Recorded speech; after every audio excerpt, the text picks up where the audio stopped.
Okay, so good morning, everybody. This is a big honor for me to have, again, second time, Silvio Funtowicz with us. I remember everybody that the first seminar with Silvio is available on our YouTube channel.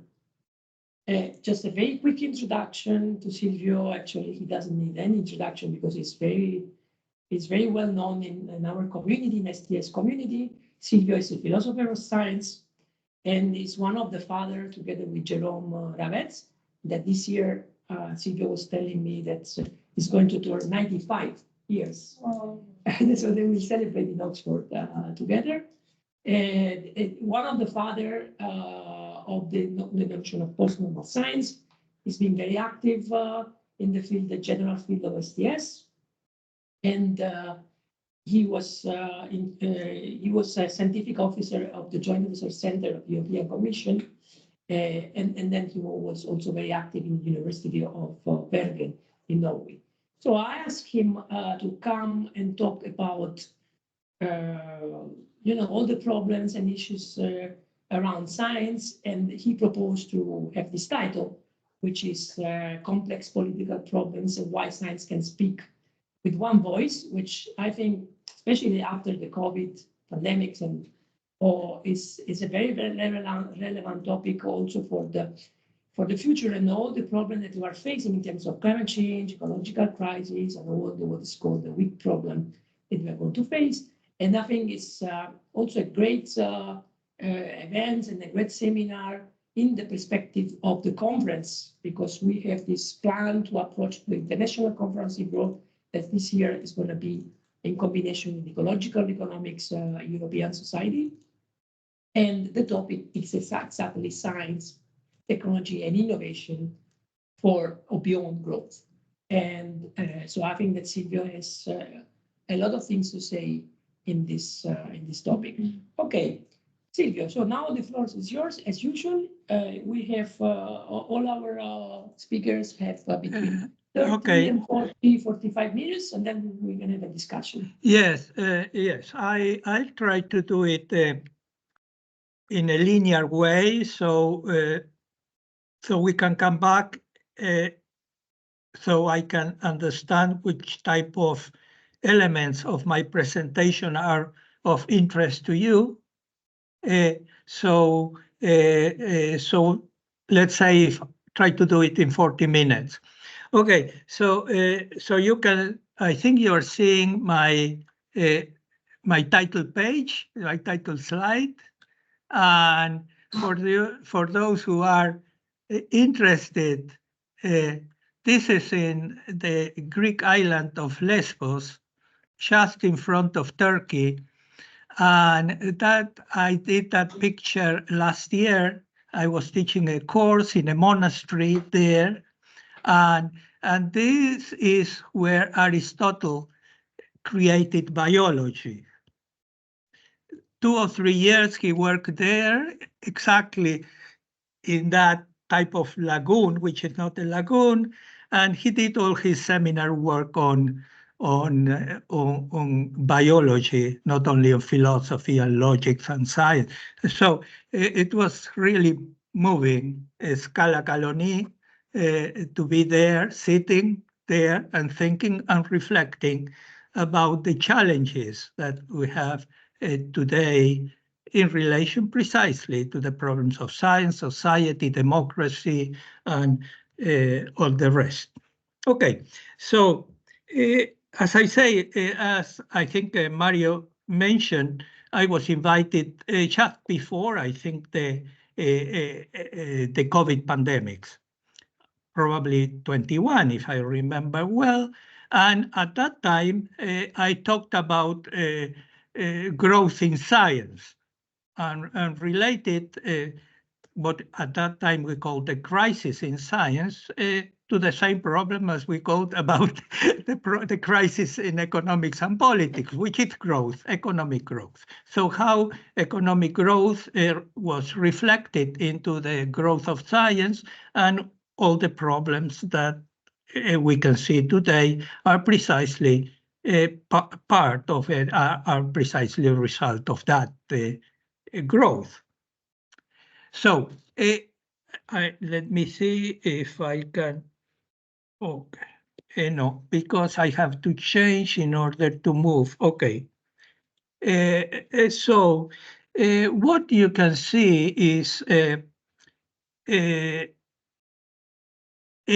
something that appeared in an Italian journal, which I don't know. Can you see me, or can you see the what I'm sharing? Yes. Okay. I if I do it in presentation, let's see. Well, if I do it in presentation mode, I cannot see myself. So if it is okay with you, I will continue in this way. Okay. Or no? Or you prefer a presentation mode? I don't mind. It's more for a. You don't mind. Okay, if there is a problem, you tell me. Okay, because if not, I cannot see, and I prefer to do it this way. Okay, anyway, so what you can see is an interview to an immunologist, Italian immunologist, where he was arguing that science had to apologize to the Italian people. And the reason why they had to apologize is because science was unable to speak with one voice. So that's the title I decided to use. And start a reflection about two things, which I leave it to you to think about. The first is, can science speak with one voice? And the second is, should science speak with one voice? These are two different aspects. The first is had to do with scientific methodology or the methods of science. And the second has to do with the relation between the science and society, the institutional aspects of science. Okay, so that's the first. The second, which I used on purpose, and is to contrast this with another scientist who is in this case, also a member of committee advising, but this time the British government, on what to do in the case of COVID, which he almost says exactly the opposite. And you can see, and there is the references, so you can check by yourselves the full interview. And the idea, and here the point of reflection is that he argues that how can you follow the science in these cases if science doesn't tell you what to do? So I choose this because they are almost opposite. But of course, there were many more, and we are all experts in COVID, I think, at this time. And we know that there was no unified version about the origins or the emergence of COVID, and they're still arguing if it was a natural process or it was just a lab escape in Wuhan. And this we'll know perhaps, or we'll never know, who knows. But not only there was no consensus about the origins, but about what to do. And at the beginning, there was also a lot of debate, even after the vaccine appears, as you know. Now, the interesting point here is that a difference with climate is that in this case, there was no clear attempt by the scientific establishment to impose a consensus. And that's an interesting case. And people, I have to say, that recognize the uncertainty in all stages of the process, and also many declared their ignorance, which is something quite interesting, and they did it publicly. So it was not something among members of the scientific community, but that was public. Everybody was appearing on TV because of the interest on journals and blogs and everything else. So the point I want for you to think is that, scientists were surprised, and this is why this immunologist says, oh, we have to apologize, we couldn't speak with one voice. Politicians were surprised. Administrators managing the pandemic were surprised. And in general, the general public was also surprised. Now, we were not surprised. We were not surprised because well, you can see this publication we are talking about almost 40 years ago. We were involved in a problem that has some of the features that COVID had. And that is the relation between emissions of a nuclear power station in the north of England, Sellafield, and the presence of clusters of child leukemia. Okay, that was the problem. And why I say that it has some similar characteristics, because also in that case, and that's the reference, probably the book you can find online today, and we wrote part of it with some colleagues, because at that time we saw almost the same pattern as we saw with COVID. I mean, there were three communities, scientific communities, so disciplinary communities, modelers doing the radiobiological models, epidemiologists, and local doctors. And we saw that all these three communities disagree. Not only disagree across disciplines, but also disagree inside their disciplinary boundaries. Okay?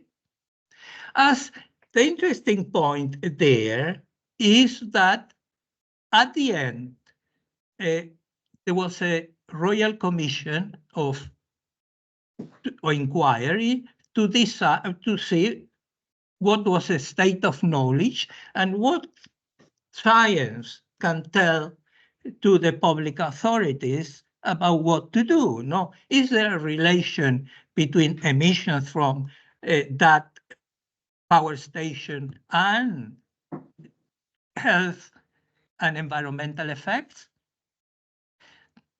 The result was not proven, which is that science cannot say a lot. It cannot say if there is a relation or if there is not a relation. Okay, so what we found is a similar situation that we had with COVID, where people disagree and people also were then surprised that that situation happened. That science cannot speak with one voice in a definitive manner and provide a factual evidence that can be used to manage the problem. No, and in the 80s, we were not surprised either, because, and here, in the 70s, the journal Minerva published an article from Alin Weinberg. The problem that Alin Weinberg was dealing with, Alin Weinberg is a nuclear engineer. He was working in Oak Ridge, and he was part of the Manhattan Project, the one that created the nuclear bomb. But then he was working on his question was, can we establish a relation between emissions of a complex station or complex system, technological systems, and environmental and health effects? It's the same problem as we have. And in this case, he was not talking about an accident. He was not talking about in 3 Mile Island or in Fukushima. He was talking about a complex technological system working as designed in a routine manner and potential health and environmental effects. And he comes to the conclusion that science cannot reliably establish a link between these two, the cause and effect. He called this type of problems trans-scientific. Okay, so a short definition of trans-science is that when you can express a problem scientifically, but you cannot solve it scientifically. Is that clear? Well, perhaps it seems clear, but it's not so clear, because what does it mean to express a problem scientifically, and what does it mean to solve a problem scientifically? And this is something for you to reflection. We can come back. Well, here, as you can see, you have all the references, you can look inside. Now, the question, this is what I call, why is so important this? I mean, when in my first slide and in the next ones, I mentioned the one from the UK experts and the one related to the Sellafield case and the one related to Alin Weinberg on the trans science. Why it is so important? It is important because the modern state has what I call a system of legitimacy of political decision-making and action. And that's a scheme of the system. In a sense, you have a political practical problem, you translate it into a scientific technical problem, you solve the technical and scientific problem, and then you consider that the system, the problem, political practical problem has been solved. But this, in general, assumes that the political practical problem is simple or maybe complicated, and that the scientific technical problem is also simple or complicated. I will develop this a bit more, but this is what I consider a template or a model of the decision-making and legitimacy process in a modern state. And therefore, in order to, this is why we heard so much about follow the science, okay? The idea that first you have to establish the facts, express them quantitatively, make predictions, and then manage the problem and in a way that, the problem will be solved. Okay, this is in simple terms. Okay, now, all these people, the immunologists I mentioned before and all the rest, are not stupid. No, these are competent people.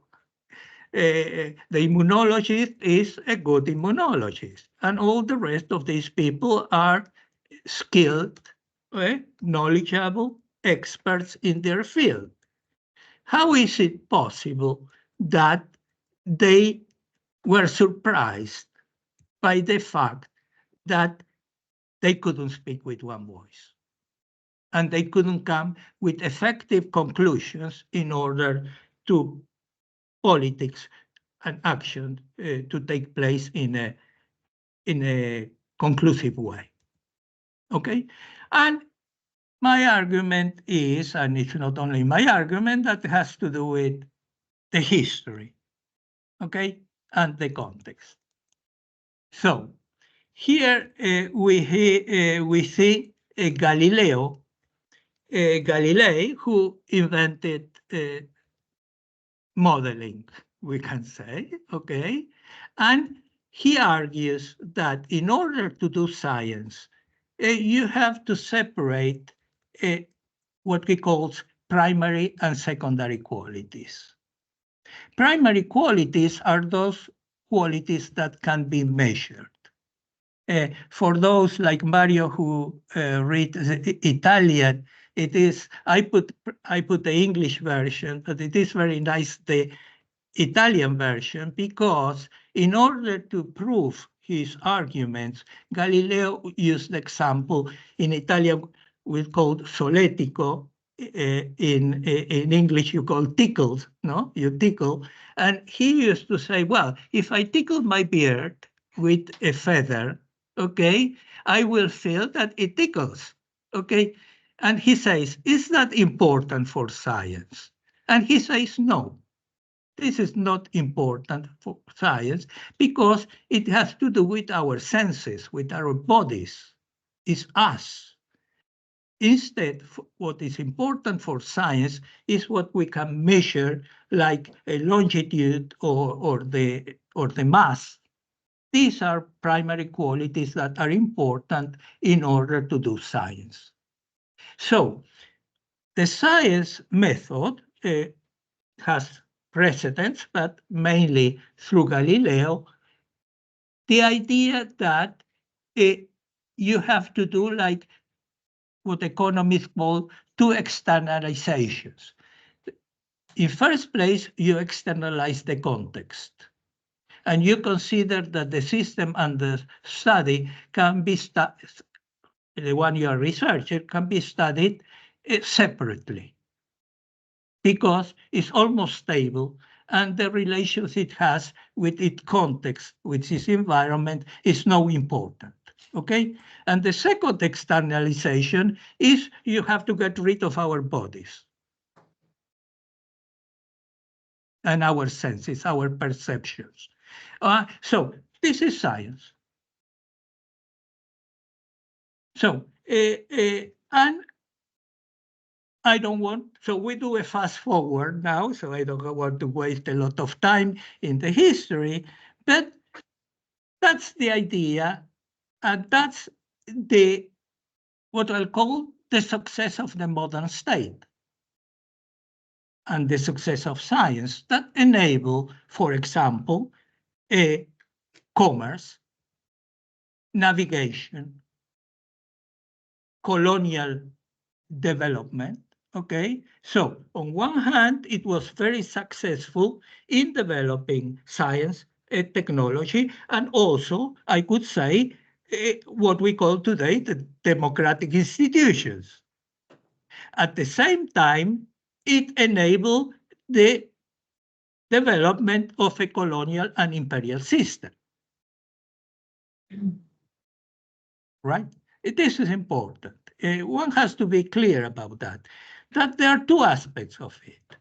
And if you concentrate only on science and technology, and even in the what we can call institutions in continental Europe, you'll see that it was very successful.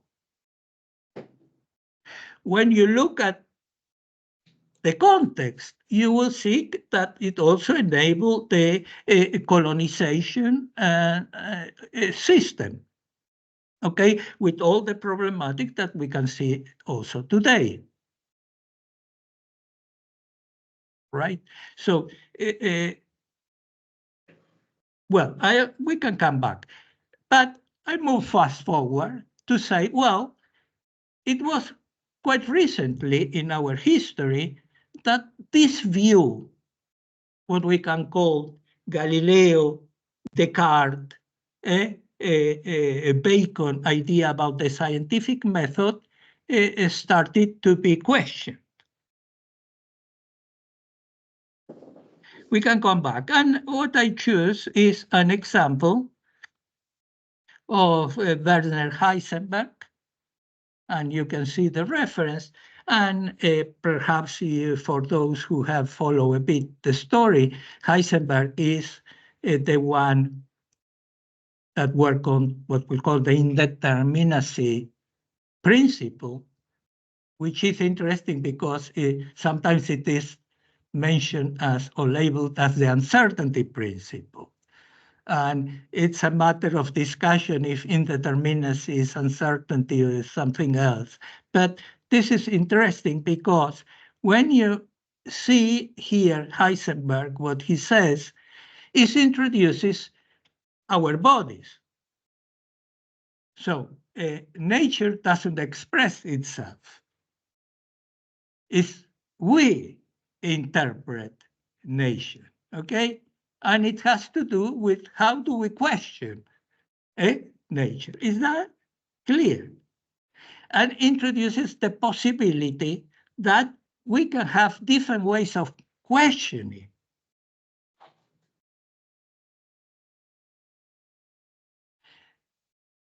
This way of thinking introduces to an important idea that it is one that here it is very well expressed by Robert Rosen, who was a mathematical biologist, who expresses what I would call a definition of complexity. The idea that complexity reflects the necessity for many distant modes of description of a system.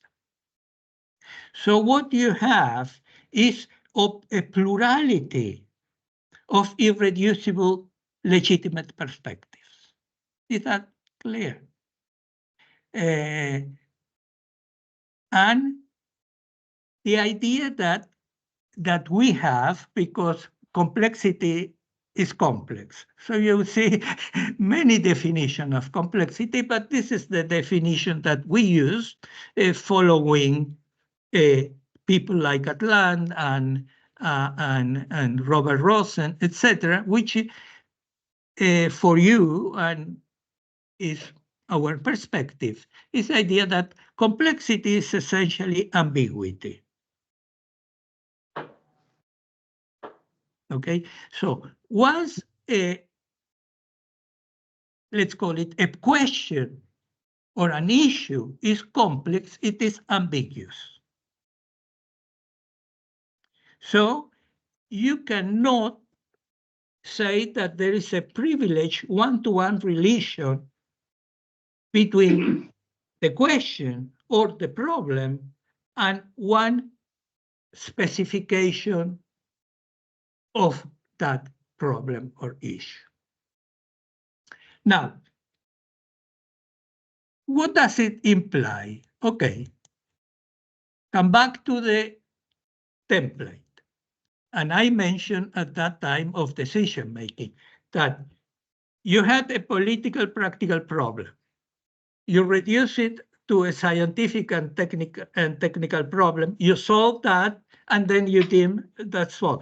That's the model of the decision making and legitimacy of action of the modern state. So what we have here is a serious constitutional issue.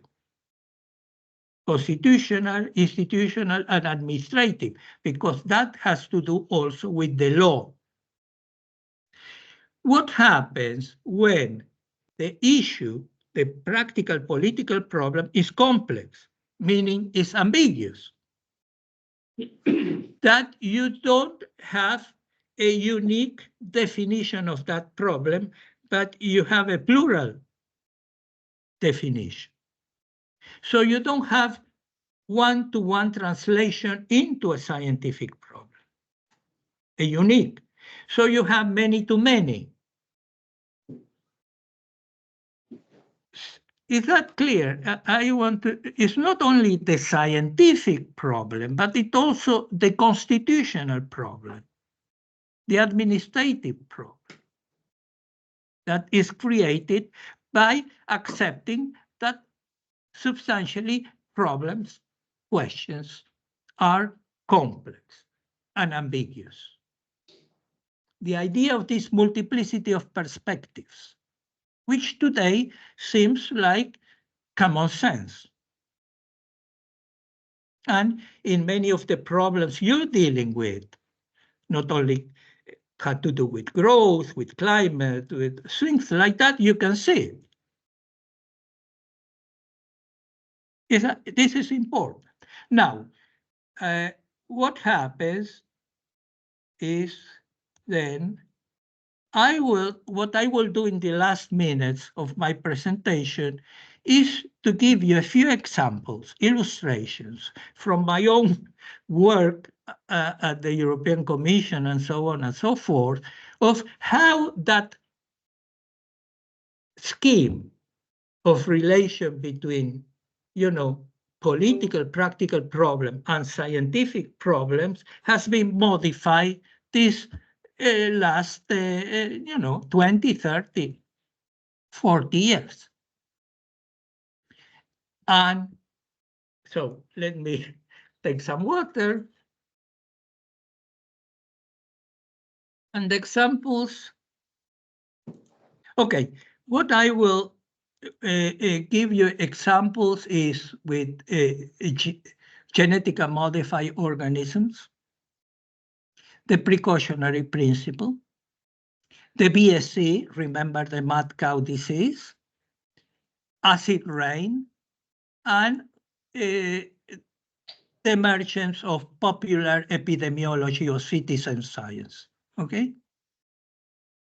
And how that, in a sense, creates a problem to the model of legitimacy of the modern state, which is not only a scientific problem, it's also a juridical problem, an administrative problem, an institutional problem, and a constitutional problem. And in reality, if you look at the European Commission, but not only, also the United Nations and so on and so forth, have inherited this model of decision-making and legitimacy. Okay, let me start with this. Well, this is about, as you see, this is from Nature a few years ago, and that shows exactly how the system, the model I mentioned, the template of decision-making works. You have a problem, which is a practical problem. Clean air, contaminated air in cities, so forth. And so what do? You call an expert committee. Okay? That expert committee has to review the knowledge, is constituted by experts in the subject, review, express it quantitatively, and then provide the elements for regulation. Clear? In the European Union, you do exactly the same. You create expert committees. In this case, I have it in yellow. You see, for example, in the case of genetically modified organisms, okay? You create an expert committee that has to provide the Commission, with the quantitative elements in order for the Commission to do its job of regulating the substance. In the case of clean air, you see, what they realized is that the whole process was very uncertain.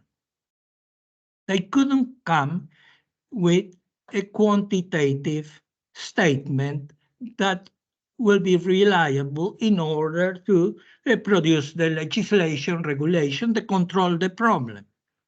And what's interesting is that in this article, the person writing and etc., what he says, look, uncertainty is not a scientific problem.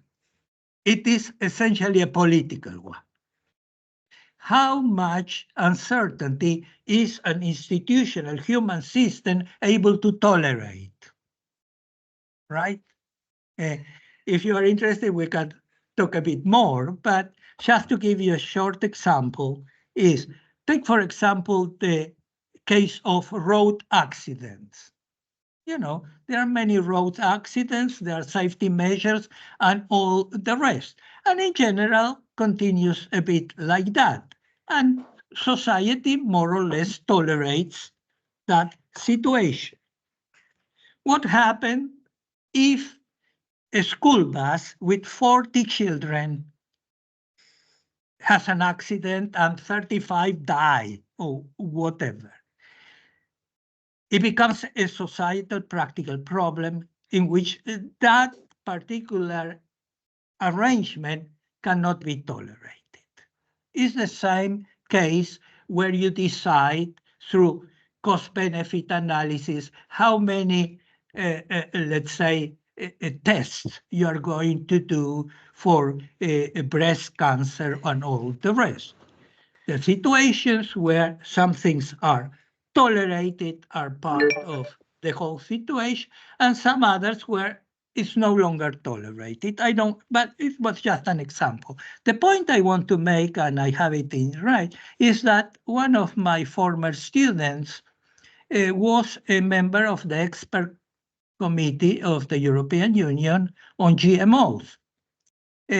She was a biologist from Norway, and she was representing Norway in the committee. And she said, well, I want to ask a couple of questions, she said. The first question is, do we need them? And the second is, who benefits with GMOs? The chair said, those questions are not allowed. And this is called comitology. The only questions an expert committee can deal with and are legitimate are those related with quantitative risks. Is that clear? Okay. So that tells you precisely what is the relation and what is the job of scientific expert committees and what they were asked. If you look at what happened with COVID and in other cases, you will immediately start to understand which type of experts were chosen in relation precisely to the problem of risk. Second, let me go, well, the second is the precautionary principle. No, sorry. Oops. Okay. This is the version of the precautionary principle that appears in Rio in '92. I don't know if you remember, there was a conference, the first conference on the environment in Rio de Janeiro. I was there more than that. I've been there, and something appears as the precautionary principle. It appears in a chapter that calls Agenda 21, and it was precisely on the issue of sustainability. Okay? Now, why people thought that it was necessary something like the precautionary principle? Precisely because the model, the template didn't work. So there was a legitimacy gap to justify political action in the case of uncertainty, of scientific uncertainty.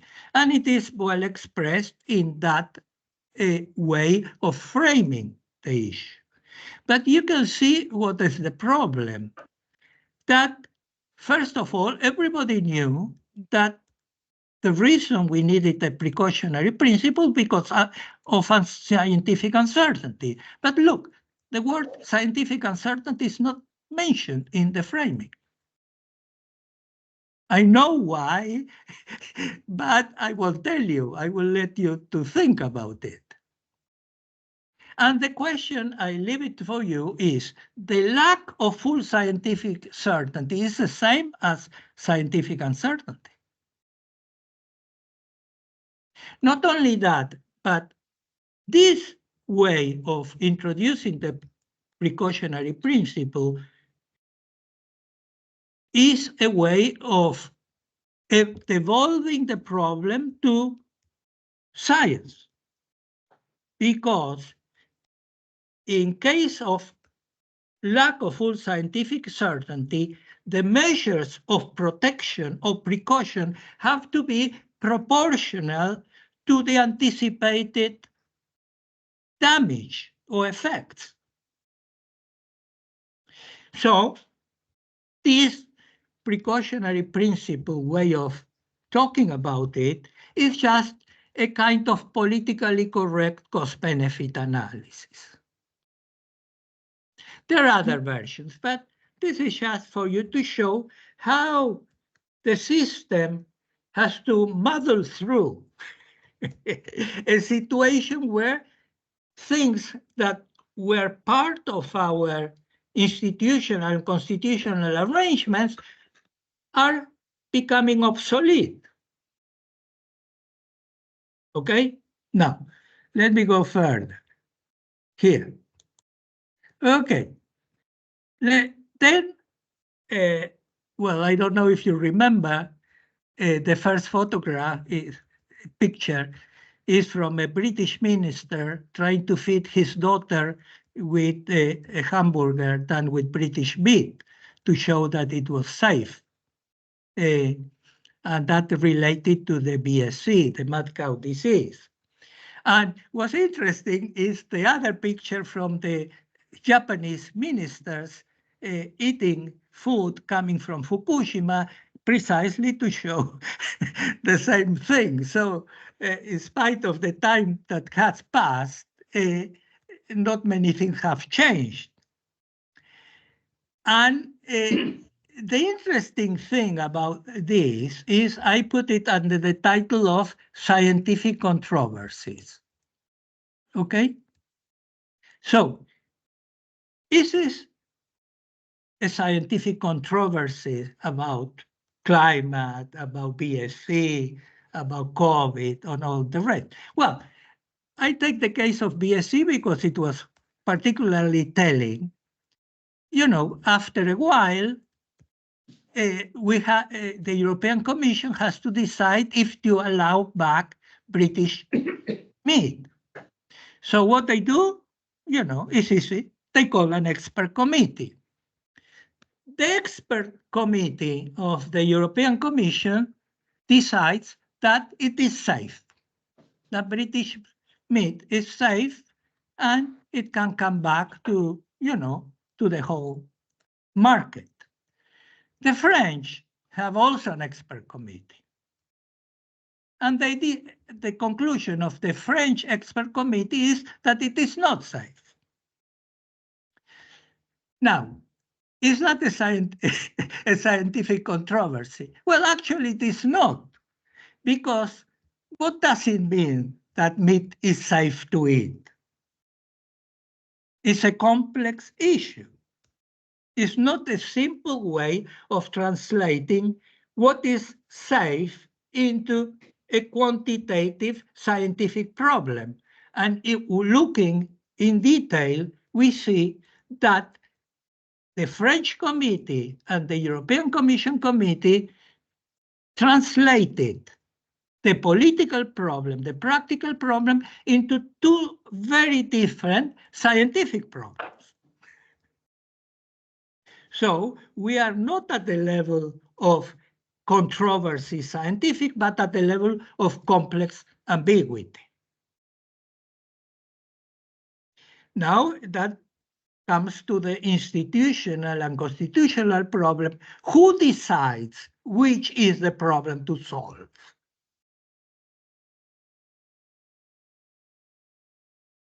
Clearly, it's not scientists. Now, let me go to the next one. Please, you tell me if I'm going if I take in too much time, you interrupt me and I will. Well, this is another case. 10 minutes. Okay, I will finish. This is another problem, and that has to do with acid rain. You know, emission from industrial installation that were affecting or creating trouble with forests. Okay, right? So what they call is an expert committee. They have a model about emissions, mainly coming from the UK into the north of Europe and so on and so forth. One of the models, the RAINS model, was the one accepted, in spite the fact that it was not, it has a lot of scientific problems. So there were many discussions about the scientificity, the rigorous of the RAINS model, but it was taken, but it was not taken as a model providing results to member countries to decide on emissions, but as an anchor to negotiate. Okay, and this is interesting because in this case, the model worked well, not as providing a quantitative conclusion to follow, but as a table to negotiate where countries decide, yes, we can take a bit, adjust, and then it became political negotiations. And we can say that this is a case of success because the problem of acidification was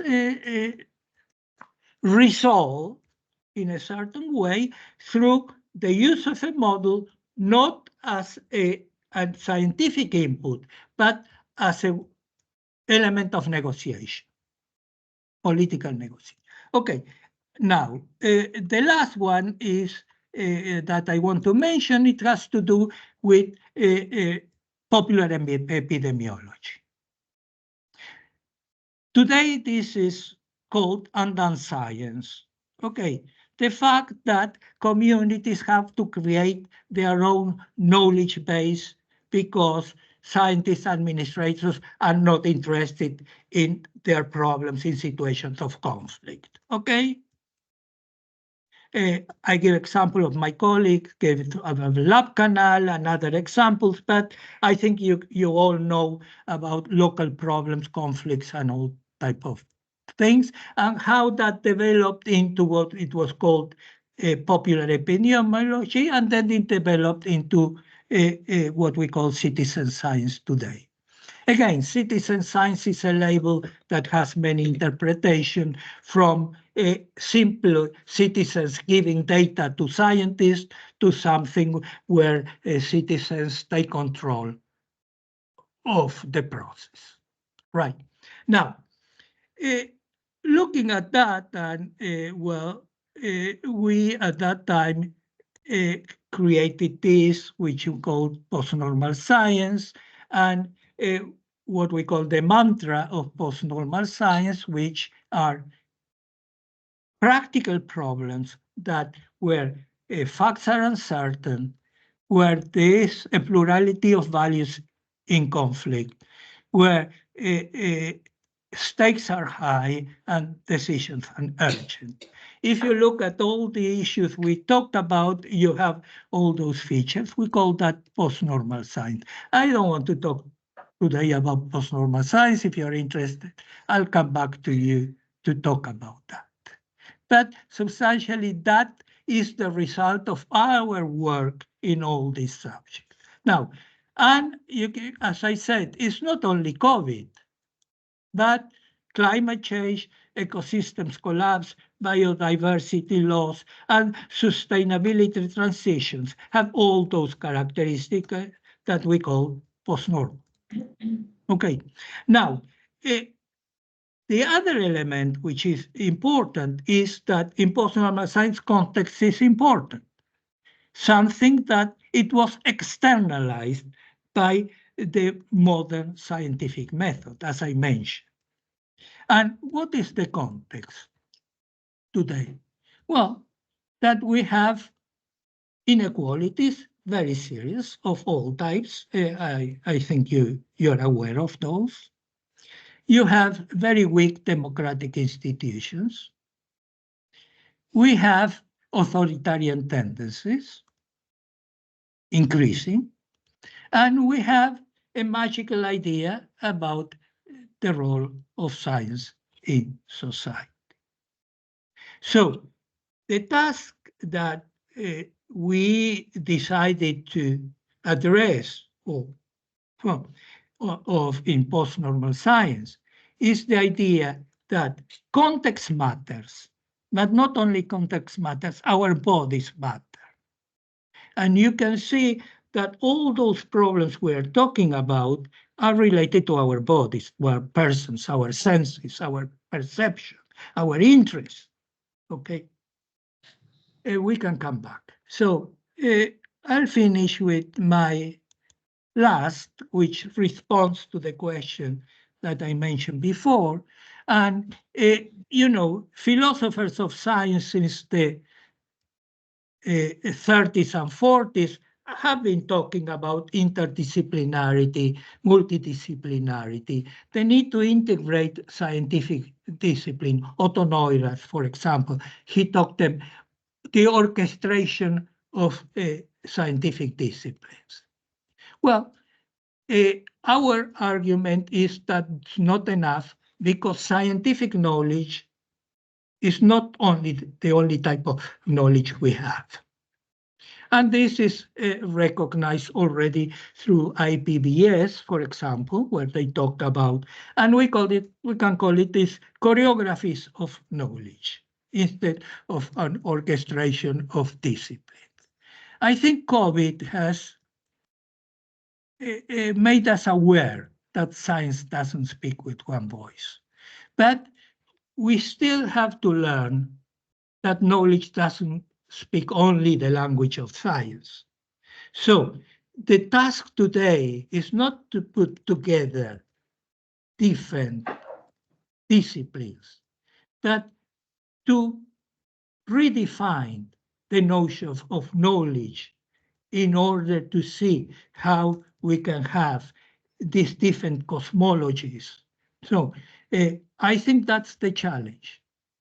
The challenge is to, and this is why I'm not pessimistic, I'm optimistic, because for the young people, there is so much to do. And in your laboratory with Sophia and all the rest, you start to integrate art and other forms of expression, human expression. And we can see that this is the task and the challenge, and is the only way forward in order to try to address and perhaps resolve our current human problems. Thank you very much. I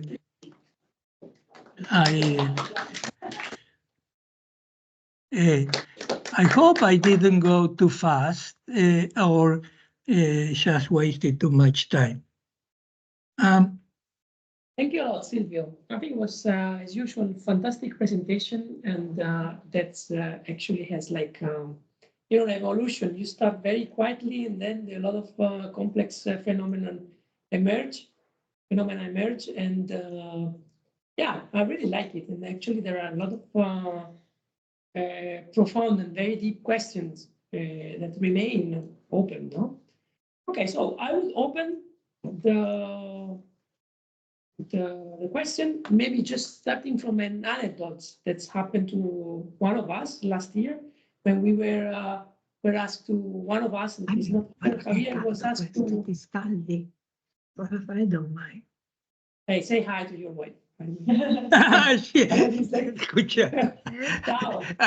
Bruna, yeah. He says what? Hi. Okay. Okay, grazie. She's working in front of me. Okay. And it's amazing that you can be like doing all sorts of stuff, being with your grandson, and you are here with us, still like working a lot, like as you used to do like 10 or 20 years ago. That's great. I want to be like you. Okay, so the anecdote is that Javier was question about the qualitative methods in teaching marketing, because he was asked to teach marketing. And some people here in the University of Vigo say, it's very surprising to me that you are able to publish in a very good journal without data. She was referring to qualitative research, the things that we do here. So you see that still within complex discipline like marketing and management and business studies that are by definition complex, it has to do with people, right? Interaction with people. Still there is a tendency, especially in our universities dominated by quantitative studies, even in social science. Still there is a difficulty to engage with the plurality and the choreography that you say. Here we have a project with, that we label citizen science because of the necessity to be appealing to the founders. So we are working with 5 high schools in Pontevedra and ask kids and professor and teacher to come up with the problems that they feel in the city, in the town, in relation with the socioeconomic issues and sustainability. And it's been great. Unfortunately, there is the people who are responsible for the project are not here, but we are actually experimenting this, the problem, and also the delusion that science should speak with one voice. And if it doesn't, it means that we are not a good scientists. Now, when people are asking, okay, now, what is your recipe for degrowth? And I don't know. Let's come together and see what means degrowth for Pontevedra, for example, which is a small town. So it's always the request of to you as a scientist to give solutions, not to raise problems. Like you're forced to give recipe and prescription and solution, no? Especially when you are doing like science communication, it is something that we are start doing a lot, especially this year. Well, as I said, I'm always looking at the issues from a historic dynamic perspective. No, things are not like they are because of a whim or just by chance. They are a result of a process, a dynamic. Is there a problem? No, it's fine. Okay. So you have to look at it in a certain perspective and see how things have been changing, the dynamic. It's nice that we use always the word resolution and not solution, because resolution is a process, solution is a product. We always emphasize process rather than product. Result is, there are no results. There are no conclusions. It's a moving target, especially in situations where you have to learn how this dialogue can develop. Traditionally, the issue was what is to be done, okay? I believe that now the question is how it is to be done, more than what. In many ways, everybody knows what it is to be done, but how do you do it? How do you do it? Once we have learned about the problems of authoritarian decision-making, the imposing of ideas and other things, it doesn't work. You will necessarily have to work with this plurality of perspectives. The alternative is to kill them all, those who think. But, given my own personal history, I prefer not to do it. I don't want to do it. Therefore, we have to think of a way of dealing even with people we don't like. Because we were recently, in relation to climate, in relation to COVID, how do you deal with anti-vax, What do you deal with people who are conspiracy theories? How do you deal with that? Okay, they say that we gave them, with postnormal science, legitimacy, because we say they have to participate in the process. Now, this is interesting, because those people who argue like that are interested in exclusion. And therefore, they have to tell me who is going to police the exclusion.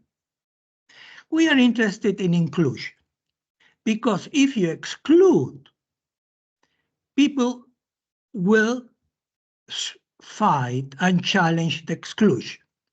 So you'll have to deal with them anyway. As we know, and we are looking at political process all over the world, you see that this is precisely what is happening. So for those people who say, oh, those people are nasty. Yes, they are nasty. We don't like them. Yes, I don't like them. But what do you do? Mm-hmm. You have to deal with that plurality and that fragmentation, and that shows why the constitutional arrangements we created in the 1600s is obsolete, and we need to find new institutional, political, constitutional, and knowledge arrangements. This is the task. Yeah. Okay, no more data, no artificial intelligence, no flying to the moon or to the stars, like some bandits are trying to tell us that the future is in the stars. No, the future is here. Okay. Okay, so Sophia, do you have a question? Hi, Silvio. Thank you so much. Can you hear me? I can. I'm a a bit deaf, so you have to talk. Can I speak into your laptop? It makes more sense. Okay. I just Yeah. But then there is the look. So just he will have more say. Okay, go ahead, Sophia. I have a series of questions about normal science, about everything that you spoke about, but also about post-normal science. One is about the legitimacy of post-normal science as recognized by institutions. I suppose it developed through your thinking at the JRC, and we see science moving maybe more towards this way of doing things. But for example, in the institutional strategy, they never use the word once, and they use science 2.0 instead. And I wondered, in light of what you said about how much uncertainty can institutions tolerate, is it because PNS is seen as a kind of threat? That would be my first question. Like, why is it not legitimized by the institutions, these ideas? And then the second was, can you explain to me what legitimacy gap is? Because I don't know what that is. Yes. Okay, let me try to start with the second first. The legitimacy gap is that if you look at the, as I say, to our administrative, juridical, constitutional systems, you see, and I'm talking about to have liberal constitutions, okay, a modern state, is that you need to have the data, quantitative data, in order to justify a decision making. You see, even our European continental juridical system, penal system, is substantially statistics. Now, and this is why modern states created the statistical offices, to provide the numbers that will legitimate decision-making and political action. Okay, so what we are arguing is that that assumes the possibility of certainty, of prediction and management, rational management. When you have a situation that is uncertain or unknown, or we call it indeterminate, then you have a legitimacy gap in our systems, juridical, administrative, and constitutional. It's a rather fast answer, but this is what I meant. And the idea of the precautionary principle I mentioned before was originally that provide a normative principle that will complement the factual, statistical, quantitative information. But as we say, it was immediately transformed from normative into more quantitative type of information. Now, I think that you have to look at the first question about the European Commission, the Joint Research Center. Well, there is a lot of, it's again, it's a mix. And the mix reflects precisely what I was trying to say, is that you are dealing with different type of perspectives.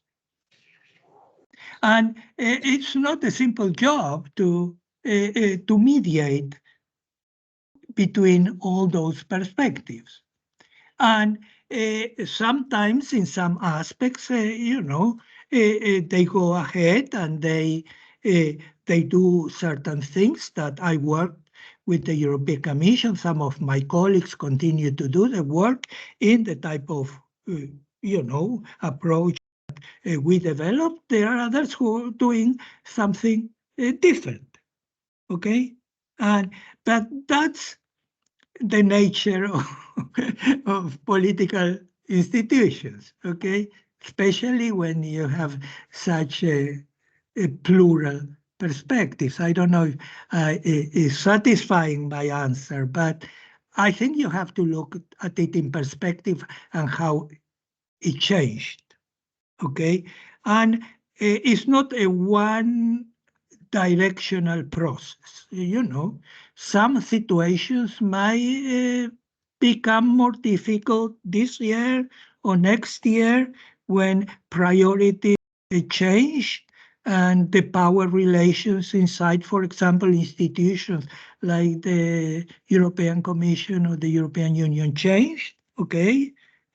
So we have to be ready to challenge and discuss and participate in order to keep the process honest. I don't know if it's a good answer, but well, the good thing is that I was never told I could not do what I did, and I do, which is, in that sense, you can say that the European Commission was more open than many university or academic institutions are today. Yeah, that's true. Thank you. That's true. Do you want to follow up? I don't want to over-dominate. I guess maybe we can explain a bit what we're writing about. Yeah.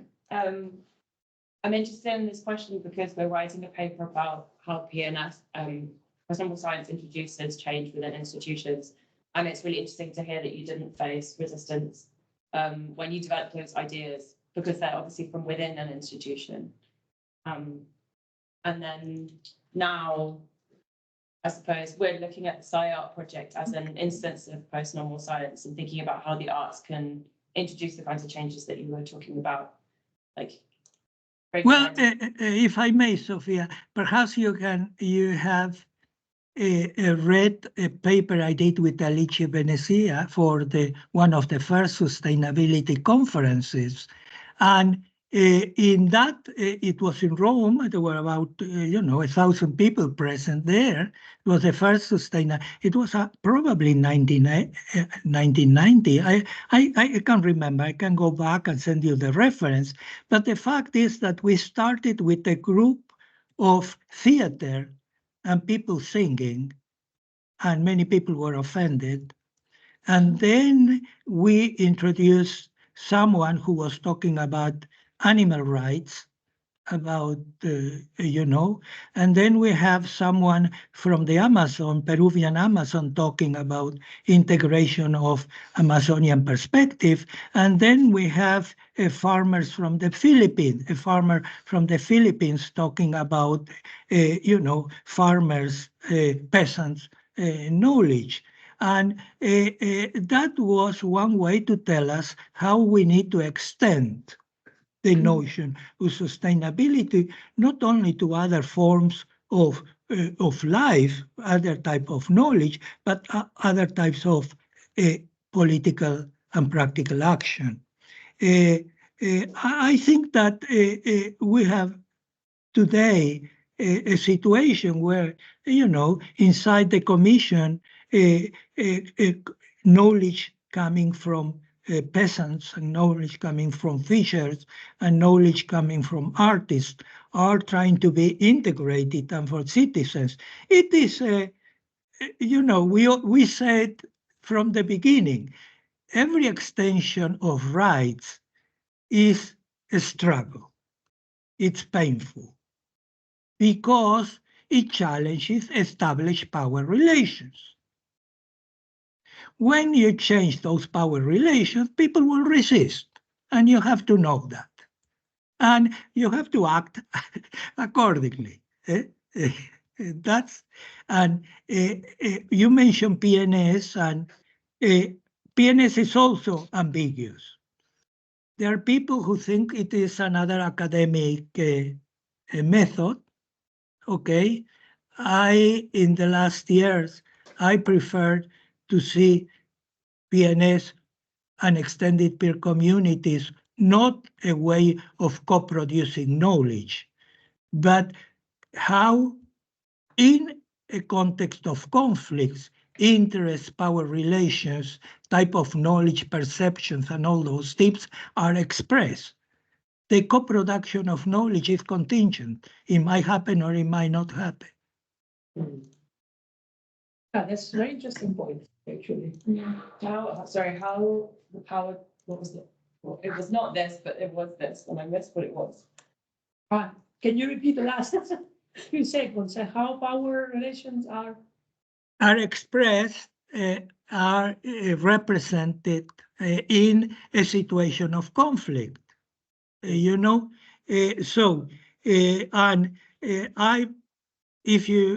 will send you the last things I've written, or we've written, in which this new definition of extended peer communities, it is the reflection that I'm more interested now in small experimental projects of local action and conflict, rather than in big projects that will tell me a lot about what's going on the territory. Do we have another question from the local audience or from online people? I have a comment. Okay. Una, is a comment? Yeah, hi Silvio. I was thinking about your idea, your talk, and it put a lot of things from a paper that I wrote from my PhD into perspective. I haven't published it. I just have a draft. And it was about thinking about uncertainty of knowledge in relation to nanotechnology and nanotechnology risks. And it was pre-COVID. So my fieldwork was done pre-COVID, and scientists in that fieldwork talked and acknowledged that the risk models are not sufficient. So they have acknowledged this aspect of post-normal science, and also the thing that you talked about, context. So they did acknowledge that in the Indian setting, in the developing country setting, there are different elements that contribute to the risk understanding. And so they did acknowledge these things. So one aspect of post-normal science, although they don't know the term or the theory behind it, they have acknowledged through experience. But the other aspect of it, which you talked about, how to then deal with this challenge, or involve different kind of knowledges is something that they are still struggling with and are not ready to accept. So this is the finding from that paper. So I just wanted to share it with you. Yes, thank you. Yes, you're absolutely right. This is why I'm interested. I can perhaps send you work of some of my people with whom I work, coming from India, South Africa, Latin America, and other places where this situation are expressed perhaps in a more situation of conflict than in others. But I think people have already struggled with that, and I'm not saying that our proposal will solve the problem. What I'm saying is that it is alternative to the gloom and doom, to the violence, and just to keep open ideas and the new tasks that a new, emerging political arrangements might give us. I'm already very old, but I'm still trying to be optimistic about that we can do something and try to live together, in a convivial type of society. Okay, thank you. Any other questions? Otherwise, I will read some questions that Xavier, who needed to leave, put it in the chat. You can read it in the chat anyway, yeah, Silvio? Let's see. So, okay, there are questions. I have a chat. Yeah. And, I think that's, there are a number of questions basically on the what are challenges. I have the chat here. See. Yeah. I mean, that's, to me, is the most interesting one is the last one, which is how do we incorporate non-monetary values in decision-making process about complex problems? Well, you see, that's if I had the answer, I would have the Nobel laureate or the Holberg Prize and all the rest. One thing is to say that we have to do it.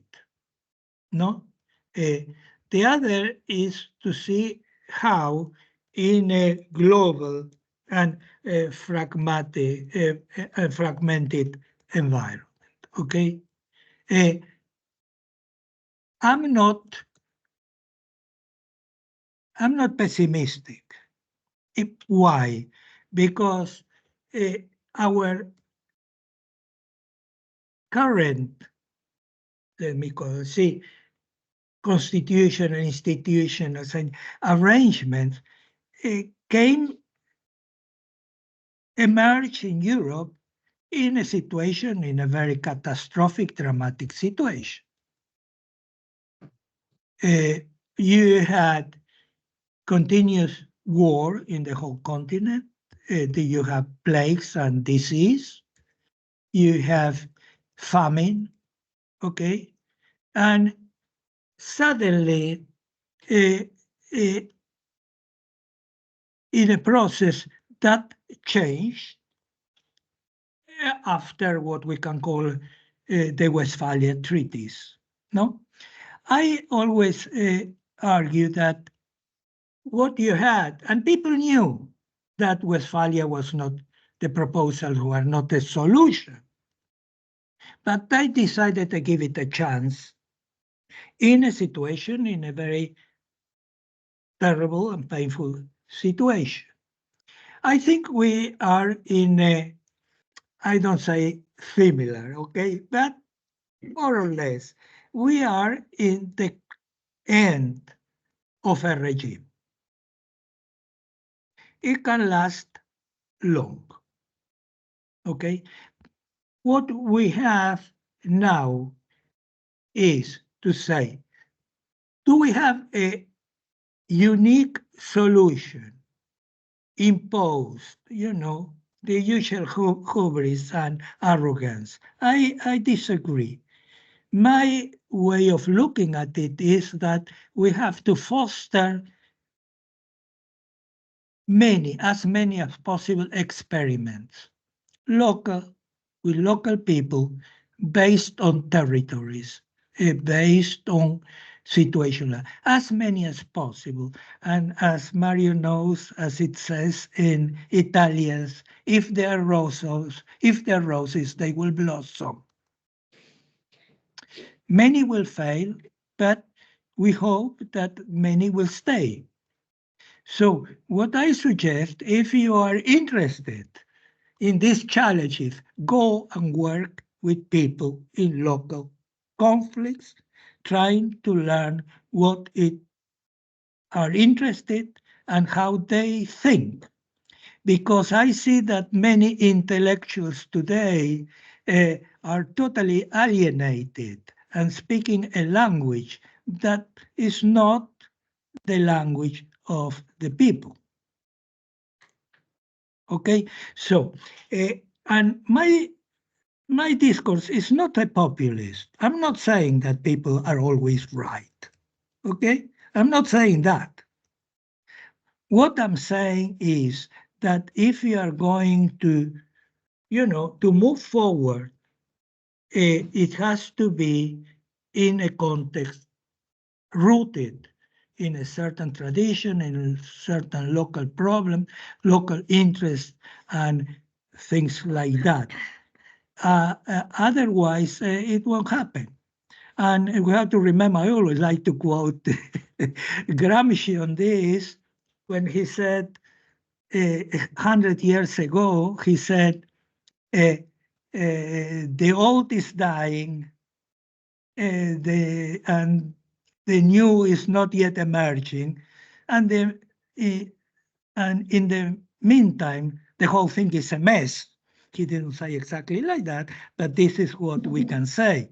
And what's interesting is that if you look at that statement from Gramsci, you think that he said it today, but he said it 100 years ago. Okay, so perhaps my reflection, and I finish with that, is that perhaps the old never dies and the new never emerges, and we are always in a mess. So we have to learn to live in a mess and navigate the complexities of the situation. So I redefine the role of intellectuals like us. There's a Polish poet that won a Nobel laureate many years ago, who said it very beautifully, that is the translation in English, say, intellectuals long to belong. Okay, so the aspirations of intellectual is always to belong. And that takes to, is not precisely something we have to follow. We don't have to long to belong, but trying to root our practices in real people and in real conditions. Otherwise, we are going to raise problems that are not where most people are. Thanks a lot. And it's a shame that Xavier left, because he's really engaged in the fight and struggle in local communities in Galicia against the extractivist models of wind power, windmills that are increasingly covering our landscape.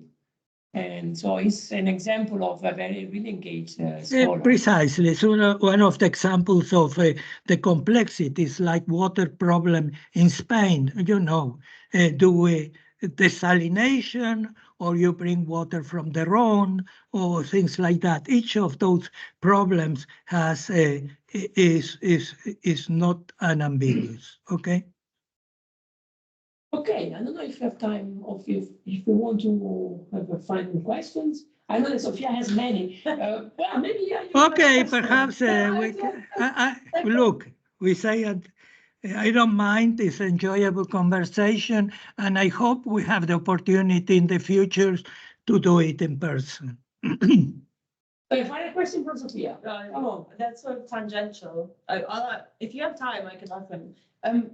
One is, two. So the first is thinking about this speaking with one voice thing. I went to a talk by the JRC recently on the history of limits to growth. And one of the attendees there made a comment about how we need a climate dictator. And to deal with a global problem that's so complex, we need a climate dictator. And I wondered, and that kind of stemmed from the fact that this Nobel Prize winner has been denying that there's any climate change. I don't know if you heard of John Clauser, but I kind of wondered your thoughts on that type of governance and the comments that the fact that those comments are being made from within a science institution.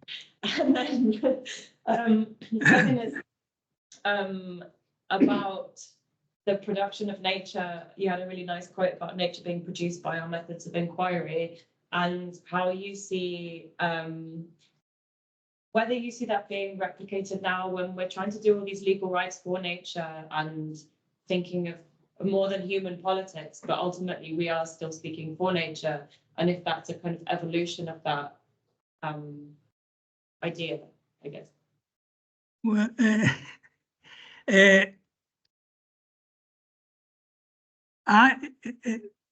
those are very personal perspectives. Here we are not talking about science, okay?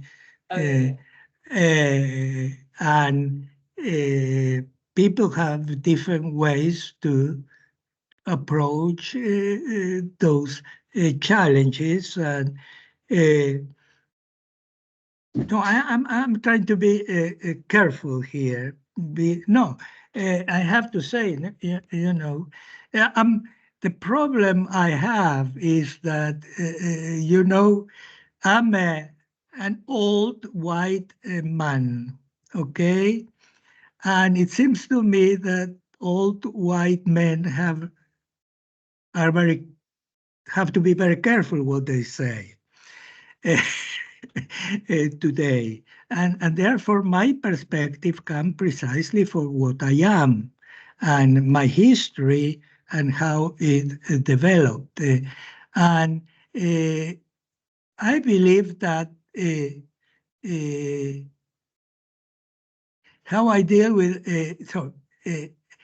if you say that all problems are in reality human, it's a way of, people will say, well, you are ethnocentric, and others that belong to a Gaia tradition will say, well, Gaia will survive anyway without us. Well, perhaps, but it's no longer interesting for me.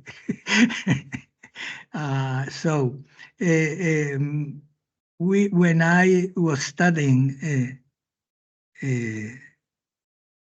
started to study science, philosophy of science and philosophy of mathematics, the question was the following, a typical question. If a tree falls in the middle of the forest and nobody hears it fall, does it make a sound? Well, you see, how you answer that question expresses your own cosmology and your own relation to nature and the environment and all the rest. And the other question that was very common is, am I the same person I was when I was 20 and now that I am almost 80? all those questions have a linguistic aspect. Okay, what do we mean by those questions? And I think you can transfer those type of reasonings that for me were very useful into the question is, what is climate change? What is biodiversity loss? Okay, what is ecosystems collapse? Arto is like the discussion recent about the Anthropocene among, they decided it was not a geological era. And that was a committee of experts that decided that. There were 16. 12 voted against deciding that Anthropocene is a new era. 4 voted in favor.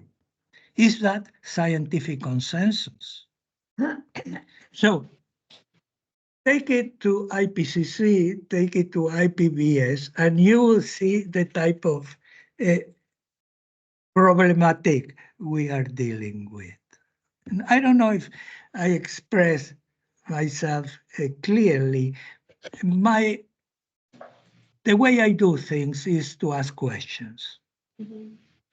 And in my personal family tradition, when I was asked a question, I asked a question, the answer was always or another question or a story that raised more questions. And I follow that as a main line of inquiry. So I'm trying to work with your questions, so you reflect about that and see how can you relate to other stories or other questions. Okay, it's like the question they had in the chat. No, how do you put together those questions? I call that. I borrowed that that name, that label, a choreography from a researcher from Edinburgh University. Okay, not a choreography. I'm a very. That it's becoming very personal, no? But I think we can. I love a modern dance theater, and this is why I like the idea of choreography. You see so many things happening, some body expression, some situation, and how sometimes you reach a kind of harmony and the beauty that expresses a collective but also a personal situation. I don't know. I'm still thinking in those terms, even when I do my philosophical, mathematical, scientific way. No, perhaps because I'm always in between. I don't belong. I'm in between. I think in between is a good thing to be. Trying to knowing that when I left Argentina so many years ago, I went to England, and I realized that I was never going to be English, but I couldn't be Argentinian anymore. So many other people that left at the same time saw that as a loss. For me, it was freedom to think in a different way. So sorry about these personal reflections that perhaps don't contribute to you, but. Well, I think it resonates with many of us, especially with me, that I'm no longer especially Italian or Spanish, but dealing with multiple identities like onions. Okay, like different layers of an onions, no? Okay, Silvio, thank you very much. If there is no other question, I will applaud you. Just the last thing, thank you very much for invitation. And if you want, please send me an email or a WhatsApp or whatever to remind me if the things I promised in terms of material, okay? Yes, I circulate your slides to the group here. Yes, and the abstract, you put it in your webpage, I saw. And whatever, as I say, I can send you material for those who read Spanish.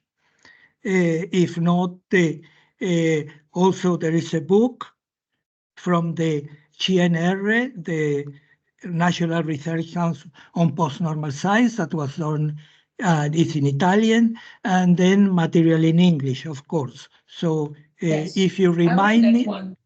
I read the CNR one, but if you have a PDF, version, send it to me, because I will.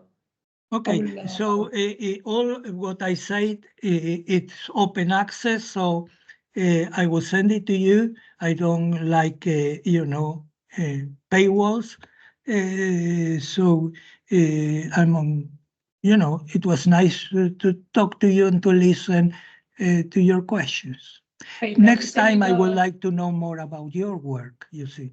Okay, I will send you the link to the recording, and in case you change your mind, in June you will have the conference. Just let me know the time. You are always invited. Okay, so we can stop it. Thank you very much.